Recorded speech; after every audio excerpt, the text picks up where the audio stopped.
Well, we have complete coverage tonight to break down all of today's developments. I'm joined tonight by our correspondent Terry Schultz in Brussels. Terry has covered NATO for some 20 years. And from Washington, D.C., Bradley Bowman. He joins us. Brad is with the Foundation for the Defense of Democracies. He's also a former Apache helicopter pilot. To both of you, welcome. It's good to see you. We'll get to Russia in just a moment, but we have developments concerning Afghanistan tonight. U.S. President Biden will reportedly announce a total withdrawal of U.S. troops from Afghanistan this coming September 11th, the 20th anniversary of the 9/11 terror attacks in the U.S.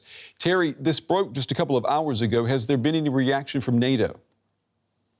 There hasn't yet been a formal reaction from NATO, Brent, because it did break quite late in the day after business hours here in Brussels. And as you mentioned, President Biden hasn't actually made the announcement yet. We do know that he's going to do that. There's been a background call with senior officials. And I can also tell you from sources that Secretary Blinken briefed NATO allies today about the decision. So we definitely know it's forthcoming.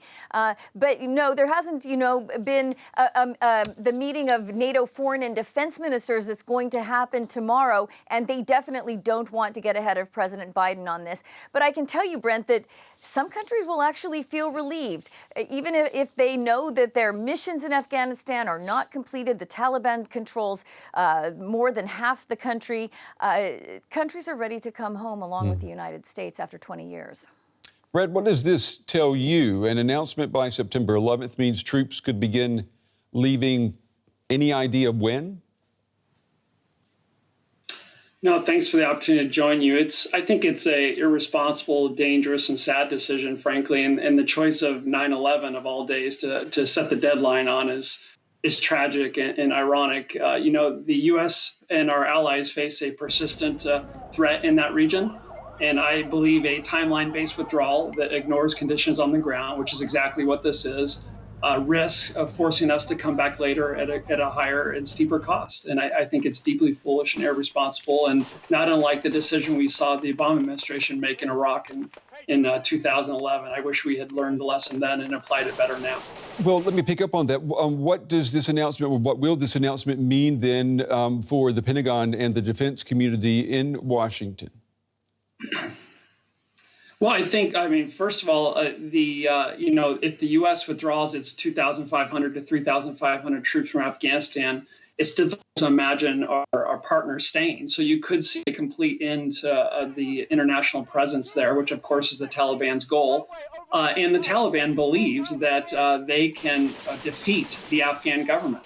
So we're about to test that hypothesis. And it's a scary proposition. And, this is political decision-making at its worst in the national security domain, and one that I fear and say with a high degree of confidence we're going to come to regret. Yeah, well, that's quite a sobering assessment there. Let's go back then to what we saw here in Europe today. Terry, the news U.S. troops will not be withdrawn from Germany. That was no big surprise, was it? It wasn't really a big surprise. They were nonetheless very welcome words. The real surprise had been when President Trump announced this without any consultations with NATO or with the German government or with the allied countries to which he said he was sending the 12,000 troops from Germany. So I reported on this afterwards, Brent, including on your show, but made a lot of calls to my sources at NATO, and none of them ever received a follow-up call from the Pentagon or from SHAPE, the military headquarters. So it was a pretty open secret that nobody was going to move on this announcement by President Trump. But nonetheless, the German government is going to be happy to hear this, as will NATO. And Brad, these additional U.S. troops that are coming to Germany, we understand they'll be responsible for cybersecurity and cyber warfare regarding Russia. Is that Russia's biggest weapon in cyberspace and not the troops that it's amassing along the Ukrainian border? The present and future of warfare is multi-domain: air, sea, land, cyberspace, and space. And so I think it's important for us as democracies to start understanding that in a conflict with Russia or China, it's not going to be any one domain. It's going to be all of them at the same time. That's why you have to look at what Russia's doing and China, frankly, militarizing space as we speak, developing anti-satellite weapons, what they're doing in the Arctic, what Russia's doing in the Arctic, what they're doing in the cyber domain. This is just the beginning.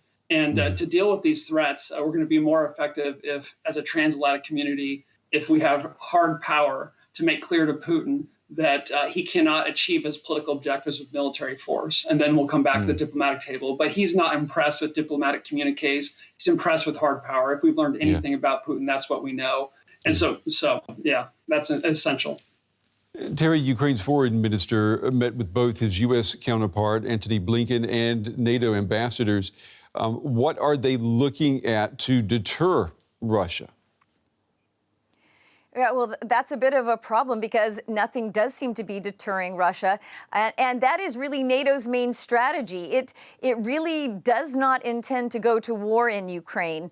So that's not even something that Ukraine can expect. What Ukraine is asking from NATO allies and from individual governments is more military equipment, lethal aid like the United States has given to Ukraine. It wants more training for its forces. It wants more political support. It wants to continue holding meetings that we've seen at NATO and EU headquarters with Ukrainian leaders showing that Europe and NATO stands with Ukraine. That doesn't mean going to war, and NATO is desperately hoping that deterrence works, that Russia doesn't push this into a real escalation of open conflict. And Terry, Ukraine would like most to become a member of NATO, right? Yeah, that hasn't always been the case. The public appetite for joining NATO has gone up and down. But this government, President Zelensky, has openly asked NATO to rush Ukrainian membership. That causes NATO a lot of problems. You know, if Ukraine were to become a member of NATO, Article 5 would cover it. That means that NATO would have to go to war with part of Ukraine occupied. And that's why I don't think we're really going to see NATO bringing Ukraine into the fold that quickly. It's also got some reforms to get underway. But it nonetheless will stand by Ukraine and show that it has as much political and military support as allies can muster for now. And Brad, as a military man, you know, Russia, when you hear Russia saying that it would not accept Ukraine in NATO, would it be going too far? Would the West be penetrating too much into the Russian sphere of influence if Ukraine were to become a member of NATO? No, I welcome that question, but it's a little bit not directed at you, but it's a little bit emblematic of kind of the philosophy that a lot of NATO members and countries bring, where we're constantly looking for the problem with us. Could it just be that Putin's a bully? I mean, might it just be, the distinguished correspondent said earlier that Russia might go to war in Ukraine. Well, they've already done that. They invaded Crimea and illegally annexed it. They used hybrid and gray zone warfare to do that. And they're using proxy warfare as we speak in Donbass. So this is not a hypothetical, it's already happening. You know, and so, the Obama administration wringed its hands of, do we provide lethal assistance to Ukraine so they can defend themselves? Well, they didn't. They provided blankets and meals, and we see how that worked out. And so, Putin does not want Ukraine to be a member of NATO. He doesn't want Georgia to be a member of NATO. So he thinks by occupying them, he can prevent that. But let's be clear what we're talking about. He's talking about 19th century spheres of influence. And as the Secretary General said, we believe in a world where countries can choose who they associate with themselves with. Putin wants a veto over the decisions of Ukraine, and that's not a world I want to live in. Well, I'll give you the final question here, Brad. Then do you see, moving forward, is it more likely that there's going to be a military conflict with Russia over Ukraine? I mean, is Russia finished claiming territory?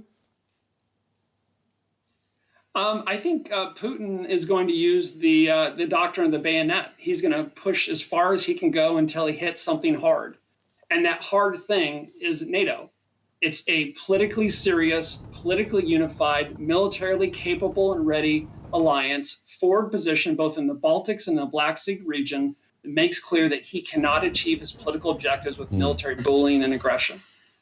All right, Bradley Bowman with the Foundation for the Defense of Democracies and our very own correspondent Terry Schultz in Brussels. To both of you, thank you. Excellent analysis tonight.